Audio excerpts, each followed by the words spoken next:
तो दोस्तों, उम्मीद है कि आपने धुरंधर मूवी देख ली होंगी। अगर नहीं देखी है तो इसे ज़रूर देखिए, क्योंकि ये एक लाजवाब फिल्म है जो कि दूसरी बॉलीवुड मूवीज से बहुत अलग है। वैसे तो मैं इस मूवी की स्टोरी एक्सप्लेन कर चुका हूँ, लेकिन ऐसी बढ़िया फिल्म के बारे में सिर्फ एक ही वीडियो में बात करना काफ़ी नहीं है। इसलिए आज मैं धुरंधर मूवी का ब्रेकडाउन और एनालिसिस करूँगा और बताऊँगा आपको इस फिल्म की इंटरेस्टिंग डिटेल्स और फैक्ट्स के बारे में। तो बिना किसी देरी के आइए देखते हैं।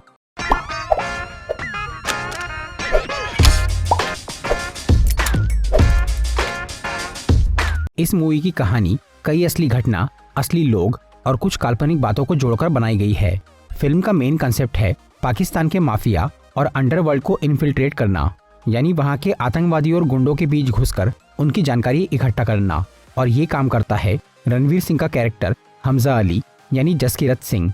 इस मूवी के रिलीज से पहले ये कहा जा रहा था कि इसकी स्टोरी एक Indian army officer major Mohit Sharma की लाइफ से इंस्पायर्ड है, जिन्होंने जम्मू कश्मीर में घुसकर कुछ टेररिस्ट को मारा था।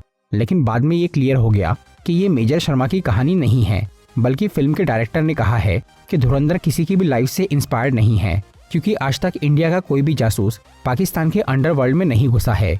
पर मुझे लगता है कि ये मूवी इंडिया के एक रॉ एजेंट रविंद्र कौशिक की लाइफ को देखकर बनाई गई है। रविंद्र कौशिक, जिन्हें द ब्लैक टाइगर भी कहा जाता है, उनकी जिंदगी किसी मूवी से कम नहीं है। रविंद्र को काफी कम उम्र में ही ट्रेनिंग देकर पाकिस्तान भेजा गया था, जहां उन्होंने अपना धर्म और पहचान बदलकर पढ़ाई की और आर्मी ज्वाइन की। फिर कुछ साल तक उन्होंने फौज में रहकर इंडिया को पाकिस्तान की खुफिया जानकारी भेजी। लेकिन बाद में रविंद्र कौशिक पकड़े गए और उन्हें पाकिस्तान की गवर्नमेंट ने देशद्रोह के इल्जाम में उम्र कैद की सजा दे दी। तो धुरंधर की स्टोरी लगभग कुछ ऐसी ही है, बस यहाँ आर्मी के बजाय पाकिस्तानी अंडरवर्ल्ड की जासूसी दिखाई गई है। मूवी में हमजा अली यानी जसकीरत सिंह को मुस्लिम धर्म की शिक्षा और तौर तरीका सिखाकर पाकिस्तान भेजा जाता है। ये बिल्कुल रविंद्र कौशिक की असली जिंदगी जैसा ही है, लेकिन हमजा की बाकी पूरी स्टोरी फिक्शनल है और वो कहानी भी अभी आधी ही दिखाई गई है। फिल्म में हमें जसकीरत की बैक स्टोरी नहीं बताई गई, सिर्फ उसके कुछ फ्लैशबैक ही नजर आए, जिसे देखकर लग रहा है कि जसकीरत पहले एक क्रिमिनल था या फिर उसके घर वालों को आतंकवादियों ने मार दिया, जिसका बदला लेने के चक्कर में वो एक मुजरिम बना और उसे फांसी या उम्र कैद की सजा हुई। ये सब हमें धुरंधर पार्ट 2 में दिखाया जाएगा। इसके अलावा उस पार्ट में हमजा रहमान की जगह लेकर नया डॉन बनेगा। अब रहमान का नाम निकला ही है तो उसके बारे में भी डिटेल में बात कर लेते हैं। रहमान बलोच उर्फ रहमान डकैत कराची के लियारी इलाके का बहुत बड़ा गैंगस्टर था। रहमान ने गुंडागर्दी, हफ्ता वसूली, किडनैपिंग, ड्रग्स डीलिंग और वेपन सेलिंग जैसे कई गलत काम किए थे, पर वो इस सब से इतना फेमस या बदनाम नहीं हुआ। रहमान को 2 बातों की वजह से ज्यादा जाना जाता है। एक तो ये कि उसने लियारी के बलूचों की बहुत मदद की थी, जिन्हें पाकिस्तान की सरकार ने बुरी हालत में छोड़ दिया था। और दूसरी बात ये कि रहमान ने लियारी में क्राइम को काफी ऑर्गेनाइज कर दिया। जहां पहले कई गुंडे अपनी अपनी मनमानी करते थे, वहीं रहमान ने उन्हें आपस में जोड़कर एक बड़ी गैंग बनाई और तरीके से काम करना चालू किया। फिल्म में रहमान से जुड़ी कई बातें बिल्कुल सही बताई गई है। सबसे पहले तो यही कि रहमान बलूच कौम के लिए मसीहा था। दूसरी बात ये कि उसने अपनी ही माँ को मारा था। मूवी में रहमान की एक पॉलिटिकल पार्टी दिखाई गई है, पीपल्स अमन कमेटी। ये इन्फॉर्मेशन भी बिल्कुल एक्यूरेट है और उसके मरने की डेट 9 अगस्त 2009 भी बिल्कुल सही है। इसके अलावा फिल्म में उजैर बलोच को रहमान का चचेरा भाई दिखाया गया है, जो कि उसका राइट हैंड था। एक्चुअल लाइफ में भी उजैर रहमान का कजिन और पार्टनर था, जिसने रहमान के मरने के बाद उसका पूरा काम संभाला। फिलहाल उजैर अभी भी जिंदा है और वो पाकिस्तान की जेल में कैद है। बलूचों की बात चल ही रही है तो मैं यहाँ उनसे जुड़ी एक और इम्पोर्टेंट डिटेल बताना चाहूँगा। धुरंधर में बलूचिस्तान और उनकी लड़ाई का जिक्र किया गया है। फिल्म में रहमान बलूचिस्तान के रिबेल लीडर से बंदूकें खरीदता है, जो कि ये बोलता है कि आईएसआई के साथ उनकी जंग चल रही है। इसी वजह से आईएसआई का लीडर मेजर इकबाल उनसे डायरेक्टली हथियार नहीं खरीदता। तो अब सवाल आता है कि बलूचिस्तान, जो कि पाकिस्तान का ही हिस्सा है, वो अपने ही देश की मिलिट्री से क्यों लड़ रहा था। इसका जवाब ये है कि कई साल पहले बलूचिस्तान को जबरदस्ती पाकिस्तान में जोड़ा गया था। इसीलिए वहाँ के लोग चाहते हैं कि उस जगह को पाकिस्तान से अलग करके एक सेपरेट कंट्री बनाया जाए, लेकिन सरकार ऐसा होने नहीं दे रही है। जिसका रीजन ये है कि बलूचिस्तान में कई सारे नेचुरल रिसोर्सेज अवेलेबल है, जैसे कि गोल्ड, कॉपर, कोल, नेचुरल गैस और भी बहुत कुछ। इसलिए सरकार उस जगह को छोड़ नहीं रही है। ऊपर से नाइंसाफी ये कि बलूचिस्तान के रिसोर्सेज का फायदा वहाँ के लोकल्स को नहीं मिलता, बल्कि गवर्नमेंट और फॉरेन कंट्री वाले उसे लूट के ले जाते हैं। तो बलूचिस्तान वालों को ना आज़ादी मिल रही है और ना ही उनके संसाधनों का फायदा, इसीलिए वो विरोध कर रहे हैं। जिसकी वजह से वहाँ हमेशा मिलिट्री का प्रेशर बना रहता है और उसमें आम बलूच मारे जाते हैं। मूवी में बलूचिस्तान के इस मुद्दे को भी दिखाया गया, ये बात मुझे अच्छी लगी।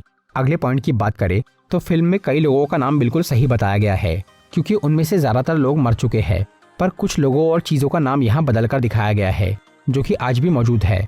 और मूवी पे कोई केस ना हो इसलिए उनके नाम को यहाँ मॉडिफाई करके बताया गया। तो पहले हम उन लोगों की बात करते हैं जिनकी पहचान यहाँ बदल कर दिखाई गई। उनमें सबसे पहले है इंडियन इंटेलिजेंस ब्यूरो के डायरेक्टर, जिनका रोल आर माधवन ने किया है और उनका नाम फिल्म में अजय सान्याल बताया गया। वो कैरेक्टर असल में अजीत डोभाल से इंस्पायर्ड है, जिन्हें भारत का जेम्स बॉन्ड भी कहा जाता है, क्योंकि उन्होंने कई बार देश को बड़ी मुसीबतों से बचाया है। अजीत डोभाल न सिर्फ इंटेलिजेंस ब्यूरो के डायरेक्टर थे, बल्कि वो कई साल से इंडिया के नेशनल सिक्योरिटी एडवाइजर भी है। लेकिन फिल्म में उनसे जुड़ी एक बात थोड़ी गलत दिखाई गई है। अजीत डोभाल रियल लाइफ में 2004 में इंटेलिजेंस ब्यूरो के डायरेक्टर बने थे, पर मूवी में उन्हें 1999 में ही आईबी का डायरेक्टर बताया गया। उनके अलावा मूवी में रॉ के सेक्रेटरी और फॉरेन मिनिस्टर भी दिखाए गए हैं। रॉ के सेक्रेटरी का नाम यहाँ KS भुल्लर दिखाया गया था, जिनका असल में नाम है AS दुलत, और विदेश मंत्री का नाम फिल्म में देवव्रत कपूर बताया गया, जो कि असल में जसवंत सिंह थे। अब बात करते हैं मूवी के कुछ इंटरेस्टिंग कैरेक्टर्स की, जिनकी पहचान यहाँ बदलकर दिखाई गई। उनमें सबसे पहले है पॉलिटिशियन जमील जमाली, जिनका कैरेक्टर पाकिस्तान के एक असली नेता नबील गबोल को देखकर बनाया गया है। जमील का नाम और शक्ल नबील से बिल्कुल मैच करते हैं। फिल्म में जमील की पॉलिटिकल पार्टी का नाम पाकिस्तानी आवामी पार्टी बताया गया था, जो कि नबील की असली पार्टी पाकिस्तानी पीपल्स पार्टी से मैच करता है। इसके अलावा यहाँ पाकिस्तान के पुराने पीएम का नाम भी बदलकर दिखाया गया। मूवी में उनका नाम आकिब अली जरवारी था, पर उनका असली नाम आसिफ अली जरदारी है। लेकिन फिल्म में उनकी बीवी बेनज़ीर भुट्टो का असली नाम और असली फोटो दिखाई गई, जिसका रीज़न ये है कि वो अब मर चुकी है, पर फिर भी कुछ लोगों ने उनके नाम और फोटो के यूज़ पर अपना विरोध जताया। मूवी में ISI के लीडर मेजर इकबाल का जो कैरेक्टर है, वो भी एक असली आदमी से इंस्पायर्ड है, जिसका नाम है इलियास कश्मीरी। वो पहले पाकिस्तान की स्पेशल फोर्सेस में था, लेकिन बाद में वो एक टेररिस्ट बन गया। इलियास कश्मीरी को कई लोग दुनिया का सबसे खतरनाक आदमी मानते थे। फिलहाल वो इस दुनिया में नहीं है। वो 2011 में US के एक मिसाइल अटैक में मारा गया। फिल्म में अर्जुन रामपाल ने उसका जो रोल किया है वो काफ़ी बढ़िया था, जो कि इलियास की असली शक्ल और उसकी हरकतों से मेल खाता है। ये सब तो मूवी के वो कैरेक्टर्स थे जिनकी पहचान बदली गई थी। अब बात करते हैं उन लोगों की जिन्हें असली नाम के साथ दिखाया गया है। उनमें से रहमान और उजैर को तो हम देख ही चुके हैं। उनके अलावा यहाँ सबसे इम्पोर्टेंट आदमी है SP चौधरी असलम, जिसका रोल किया है संजय दत्त ने। चौधरी असलम सच में पाकिस्तान का एक खतरनाक पुलिस वाला था, जिसने कई बड़े आतंकवादियों और गुंडों को खत्म किया था। SP असलम की पर्सनैलिटी संजय दत्त से बिल्कुल मैच करती है, और मूवी की ही तरह रियल लाइफ में भी चौधरी असलम ने लियारी टास्क फोर्स नाम की टीम बनाई थी और रहमान डकैत का एनकाउंटर किया था। पर अब SP असलम खुद भी जिंदा नहीं है। वो 2014 में एक बॉम्ब ब्लास्ट की वजह से मारा गया। इसके अलावा मूवी में खनानी ब्रदर्स नाम के 2 भाई दिखाए गए हैं, जो कि बिजनेसमैन थे और नकली नोट छाप के मेजर इकबाल की मदद करते थे। तो खनानी सच में 2 जुड़वा भाई थे, जो कि पाकिस्तान के बिजनेसमैन थे और वो मनी लॉन्ड्रिंग का काम करते थे, और उन्होंने कई टेररिस्ट की मदद की थी। फिल्म में मेजर इकबाल के साथ डेविड हेडली नाम का एक अंग्रेज आतंकवादी दिखाया गया है, जिसकी आंखें अलग अलग रंग की थी। डेविड हेडली सच में एक बहुत बड़ा टेररिस्ट था, जिसे मुंबई ब्लास्ट का मास्टरमाइंड कहा जाता है। सबसे लास्ट कैरेक्टर की बात करें, जो कि रियल लाइफ से लिया गया है, वो है अरशद पप्पू नाम का एक गुंडा। वो रहमान डकैत का बहुत बड़ा दुश्मन था। वैसे तो इस फिल्म में अरशद पप्पू का ज़्यादा रोल नहीं था, पर शायद वो अगले पार्ट में अच्छी तरह दिख सकता है।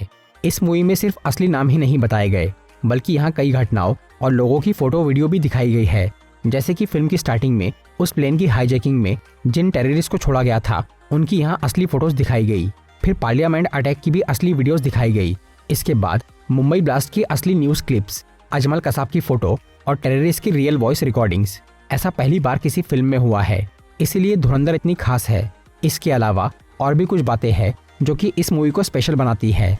सबसे पहली तो ये कि इस मूवी की स्टोरी बाकी बॉलीवुड फिल्मों से बहुत अलग है, क्योंकि यहाँ किसी को भी क्लियर ब्लैक या क्लियर वाइट नहीं, बल्कि सबको ग्रे दिखाया गया है। मतलब यहाँ कोई भी पूरी तरह अच्छा या पूरी तरह बुरा नहीं है, बल्कि सभी को थोड़ा करप्ट और थोड़ा ठीक बताया गया है, जैसा कि असल जिंदगी में होता है। यही इस फिल्म की खासियत है, पर कुछ लोग इसे एक कमी भी मान रहे हैं, क्योंकि आमतौर पे ऑडियंस को ऐसी मूवीज देखना पसंद है जहाँ पे एक क्लियर हीरो और क्लियर विलन हो, और ऊपर से देशभक्ति वाली फिल्मों में हमेशा पाकिस्तान को बिल्कुल बुरा दिखाया जाता है। लेकिन धुरंधर में पाकिस्तान की ग्राउंड रियलिटी दिखाई गई है, जिससे ये समझ में आता है कि इंसान चाहे कहीं का भी हो, वो अक्सर ताकत, लालच या गुस्से में अंधा हो जाता है। फिल्म में इंडिया के कुछ ऑफिसर्स को भी करप्ट दिखाया गया है, जिन्होंने पाकिस्तान को अपने करेंसी की प्रिंटिंग प्लेट्स बेची थी। इससे रिलेटेड मूवी में एक डायलॉग भी है कि हिंदुस्तानियों का सबसे बड़ा दुश्मन हिंदुस्तानी ही है, पाकिस्तान तो दूसरे नंबर पे आता है। तो ऐसी ही कुछ बातों की वजह से ये फिल्म हिट भी हुई और इसे हेट भी मिला। ऊपर से रणवीर सिंह ने कांतारा का जो मजाक उड़ाया था, उसकी वजह से भी कई लोग इस मूवी को बॉयकॉट कर रहे थे। पर इस सब के बावजूद भी ये मूवी काफ़ी अच्छा परफॉर्म कर रही है। अब बात करते हैं इस फिल्म के कुछ इंटरेस्टिंग फैक्ट्स के बारे में, जिसमें सबसे पहला है अक्षय खन्ना का फेमस डांस सीन। मूवी में जब रहमान डकैत बलूचिस्तान जाता है तो वहाँ एक गाना बजता है, जिसका म्यूजिक और डांस तो बढ़िया है ही, लेकिन खास बात यह है कि उस सीन में अक्षय खन्ना को सिर्फ चलते हुए एंट्री करना था, पर उन्होंने अपनी मर्जी से ही वो डांस परफॉर्म किया, जो कि स्क्रिप्ट या कोरियोग्राफी में नहीं था, और उसे देखकर सब लोग हैरान और खुश हो गए। पर कमाल की बात तो ये है कि वो डांस स्टेप अक्षय खन्ना ने खुद नहीं सोचा था, बल्कि वो स्टेप उनके पिता विनोद खन्ना ने 1989 में पाकिस्तान के एक कॉन्सर्ट में परफॉर्म किया था। फिल्म में इस डांस से रिलेटेड एक और इम्पोर्टेंट डिटेल ये है कि उस सीन की शूटिंग के दौरान अक्षय खन्ना को बहुत स्ट्रगल करना पड़ा था, क्योंकि वो शूटिंग लद्दाख के हाई एल्टीट्यूड एरिया में हुई थी, जहां ऑक्सीजन काफ़ी कम होता है। तो ऐसी जगह अगर कोई फिजिकल एक्टिविटी की जाए तो उससे सांस लेने में बहुत मुश्किल होती है। इसी वजह से अक्षय खन्ना को बार बार ऑक्सीजन मास्क की ज़रूरत पड़ रही थी। फिर भी उन्होंने बिना शिकायत के अपनी शूटिंग कंप्लीट की और अब उनकी मेहनत रंग ला रही है। और धुरंधर मूवी देखने के बाद लोग रणवीर सिंह से ज़्यादा अक्षय खन्ना की तारीफ कर रहे हैं। मूवी की एक और इंटरेस्टिंग डिटेल की बात की जाए तो हमने एसपी चौधरी असलम और मेजर इकबाल के मुंह से एक दो बार बड़े साहब का नाम सुना था। हालांकि वो आदमी कौन है इसके बारे में कुछ भी नहीं बताया गया, लेकिन फिल्म के डायलॉग से इतना समझ में आ गया कि वो बड़ा साहब ही पूरे पाकिस्तानी अंडरवर्ल्ड का बॉस है। इस फिल्म में तो हमें उसके बारे में पता नहीं चला, शायद अगले पार्ट में बड़े साहब को दिखाया जाए। मूवी की एंडिंग में हमजा अपनी डायरी में अपने अगले टारगेट्स का नाम लिख रहा था, जिसमें बड़े साहब का नाम भी शामिल था। इससे ये पक्का हो जाता है कि धुरंधर पार्ट 2 में वो जरूर दिखाया जाएगा। हो सकता है कि वो बड़ा साहब असल में दाऊद इब्राहिम हो, जिसका पाकिस्तान और आईएसआई के साथ कनेक्शन था। अगले पार्ट में दाऊद इब्राहिम भी दिख सकता है, पर शायद बाकी कैरेक्टर्स की ही तरह उसका नाम भी बदलकर दिखाया जाए। अगली डिटेल की बात करें तो इस फिल्म में 2 ओल्ड सॉन्ग्स का रीमेक बनाकर डाला गया है, जिसमें से पहला और सबसे फेमस सॉन्ग है कारवां की तलाश और दूसरा है ये इश्क इश्क। ये दोनों ही गाने या कव्वाली एक बहुत पुरानी ब्लैक एंड व्हाइट मूवी बरसात की रात के है, जो कि 1960 में रिलीज हुई थी। इसके अलावा भी धुरंधर में कुछ और ओल्ड सॉन्ग्स भी सुनने मिलते हैं, जो कि बिना रीमेक के वैसे ही बजते हैं। पहला गाना है रंबा हो, जो कि उस शादी में बज रहा था जहां रहमान के बेटे का मर्डर हुआ था। दूसरा गाना मोनिका ओ माय डार्लिंग तब बजता है जब हमजा जमील की बेटी यलीना को उस पार्टी से निकालकर पुलिस से बचाता है। तीसरा ओल्ड सॉन्ग हवा हवा तब बजता है जब फिल्म में संजय दत्त यानी एसपी असलम की एंट्री होती है। इसके अलावा दम मारो दम सॉन्ग अरशद पप्पू के इंट्रोडक्शन पे बजता है। तो इस मूवी को इन पुराने गानों के जरिए ओल्ड थीम देने की कोशिश की गई है, जो कि फिल्म की स्टोरी से बिल्कुल मैच करते हैं। सॉन्ग से रिलेटेड एक और इंटरेस्टिंग डिटेल ये है कि फिल्म में जब हमजा की शादी होती है तो वहाँ पे एक आइटम सॉन्ग था, जिसमें 2 डांसर लड़कियों के अलावा 2 सिंगर लड़कियां भी थी, जो कि उसी गाने की असली सिंगर्स है। एक जैस्मिन सैंडलस और दूसरी मधुवंती बागची। ये दोनों ही सिंगर्स आजकल बहुत ट्रेंड में हैं और इनके गाने काफ़ी हिट हो रहे हैं। तो धुरंधर में ऐसी बहुत सी डिटेल्स है जिसकी वजह से ये मूवी काफ़ी जेन्युइन और पॉलिश्ड लगती है। उम्मीद है कि इसके अगले पार्ट में भी इन्हीं सब बातों को कंटिन्यू किया जाएगा।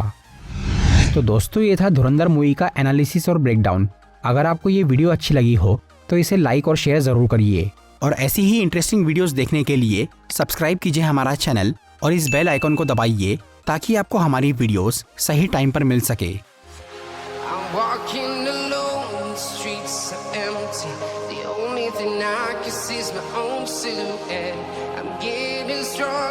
Step by step, the clock is ticking, but there's no time for me.